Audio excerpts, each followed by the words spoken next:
આપણે standard 6 chapter 1 વિષય વિજ્ઞાન ખોરાક ક્યાંથી મળે છે એમાં આપણે જોયું આગળના વિડિયોની અંદર કે જુદી જુદી રીતે છે તે પ્રાણીઓ પોતાનો ખોરાક મેળવતા હોય છે અને આ રીતે એ બધી વસ્તુનું સંવર્ધન કરતા હોય છે, બરોબર. એટલે આ જ પ્રવૃત્તિની અંદર ખાદ્ય પદાર્થોની સામગ્રી છે તે કેવી રીતે તૈયાર કરવામાં આવે છે તે આપણે જોતા હોય છે, બરોબર.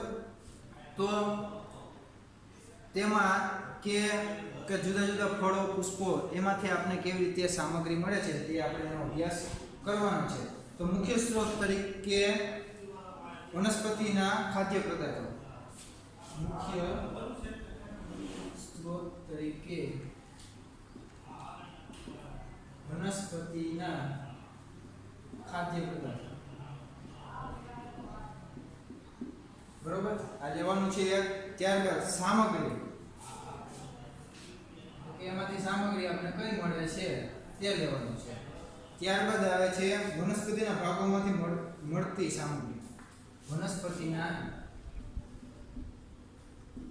ભાગમાંથી મળતી સામગ્રી, બરોબર. તો આ રીતે આપેલું હોય તો રીંગણીનું શાક લઈએ, પેલું છે રીંગણનું શાક, બરોબર. તો રીંગણીના શાકમાંથી આપણને શું મળે છે? રીંગણા. શેની જરૂર પડે? રીંગણા, પાણી, તેલ, બરોબર. આ બધી વસ્તુ એમાંથી આપણને જરૂર પડે છે. તો શેમાંથી મળે છે? તો બધી વસ્તુ ફળ છે, એક પ્રકારનું રીંગણ ફળ આવે તેમાંથી મળે છે. પછી ત્યારબાદ લઈએ ટમેટા, એટલે કે ટમેટાનું શાક તમે કરો, બરોબર. ટમેટાનું શાક, તેમાં શેની જરૂર પડે? તો ટમેટા, પાણી, તેલ ફળ તરીકે લેવામાં આવે છે. ત્યારબાદ ત્રીજું છે, હવે તમે એવી વસ્તુ લો કે ઈડલી, બરોબર છે. તો ઈડલી બનાવવી હોય, બરોબર, તેમાં ચોખા, પાણી, આ બધી વસ્તુની જરૂર પડે છે. તો એક બીજ છે, બરોબર, ચોખાનું બીજ આવે એમાંથી તમને આ બધી વસ્તુ મળે છે. ત્યારબાદ આપણે જોઈએ કે ઘણી બધી વસ્તુ એવી છે કે એમાંથી આપણે બધી વસ્તુઓ છે તે મેળવી શકતા હોઈએ છીએ, બરોબર. તો પ્રવૃત્તિ 5 ની અંદર પ્રવૃત્તિ 5 તમે જોયો ઘણીવાર આપણા ઘરે મગફળીનું મગનું શાક બનાવે, બરોબર.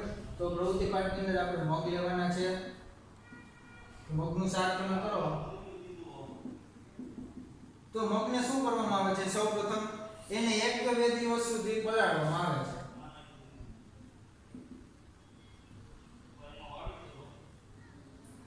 મગને પલાળવામાં આવે છે.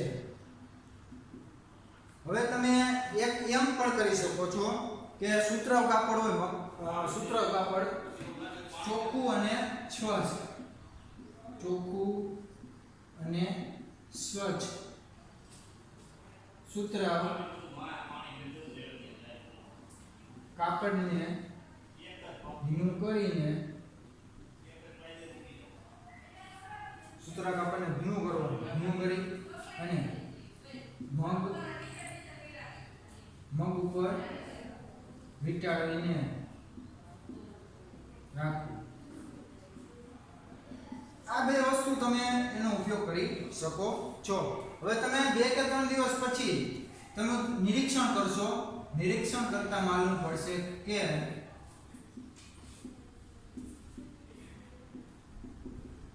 શું ફેરફાર થયો છે? તો મગ છે તે ફૂટી નીકળે છે. મગના બીજની અંદર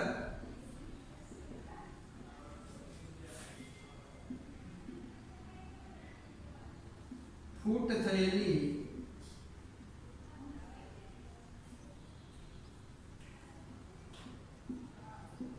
જોવા મળે છે. તો મગનું બીજ હોય એની અંદર આ રીતે પૂંછડી છે તે ભારી નીકળેલી જોવા મળે છે. એને આપણે ફણગાવેલા મગ કહીએ છીએ. તો આ બધી વસ્તુ છે તેની અંદર આપણે ઉપયોગ કરી શકતા હોય છે. પછી એવી બધી ઘણા કઠોળો તમે લઈ કઠોળો લ્યો. ક્યાં ક્યાં કઠોળ છે? તો વાલ, ચણા, અડદ, મસૂરની દાળ, પછી કાબુલી ચણા જે સફેદ કલરના આવે તે, પછી મગ. આ બધી વસ્તુ કઠોળને તમારે શું કરવું પડે છે? પહેલાં પલાળવામાં આવે છે અને ત્યારબાદ એમાંથી તમારે છે તેના શાક આપણે બનાવી શકીએ અથવા દાળ બનાવી શકીએ વગેરે XYZ વસ્તુઓ છે તે તમે બનાવી શકો છો. પછી તેને તમે બાફીને આ બધી વસ્તુને શું કરી શકો છો? બાફીને તમે શાક છે તૈયાર કરી શકો છો. બાફીને શાક બનાવી શકો અને મરી મસાલા ઉમેરી શકો છો.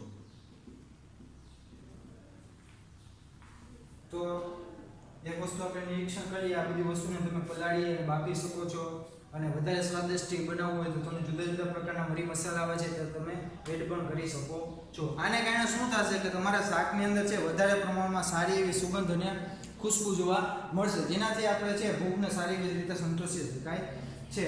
આ બધી વસ્તુ એના માટે ઉપયોગી છે. બીજી ઘણી બધી પ્રવૃત્તિની અંદર આપણે છે તે શાકને અને કઠોળને આ રીતે આપણે લઈ શકીએ છીએ અને આપણે તેનો ખોરાક તરીકે આપણા રોજબરોજના જીવનની અંદર આપણે ઉપયોગ કરી શકીએ. તો આપણું જે ટાઇટલ છે ખોરાક ક્યાંથી મળે છે, તો ખોરાક છે આ કઠોળમાંથી પણ આપણે સારા એવા પ્રમાણમાં મેળવી શકીએ છીએ. તો મુખ્ય સ્ત્રોતો તરીકે આપણે વનસ્પતિના ખાદ્ય પદાર્થો જોઈએ: રીંગણનું શાક, બટાટાનું શાક, ઇડલી.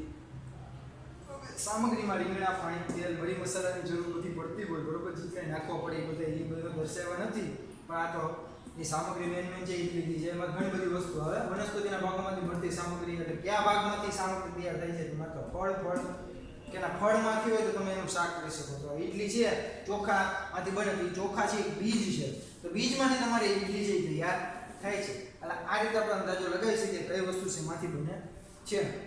મગનું શાક છે બનાવવું હોય તો આપણે અથવા એના ફણગાવેલા મગ ખાવો હોય, બરોબર, એમાંથી વધારે પ્રમાણમાં સારા પ્રમાણમાં પ્રોટીન આપણને મળતું હોય છે. 1-2 દિવસ સુધી મગને પલાળવામાં આવે છે તો સ્વચ્છ સુતરાઉ કાપડની અંદર, ચોખા કાપડની અંદર એને ભીનું કરી અને મગમાં વીંટાળી દો તો એના ભેટ લાગવાને કારણે એના બીજની અંદર અંકુરિત થાય છે અને ફણગાવેલા મગ તરીકે આપણે ઓળખીએ છીએ. નિરીક્ષણ કરતાં માલુમ પડે છે, જેને આપણે ચટણી મીઠું નાખીને પણ ખોરાકમાં સર્વ કરી શકીએ છીએ.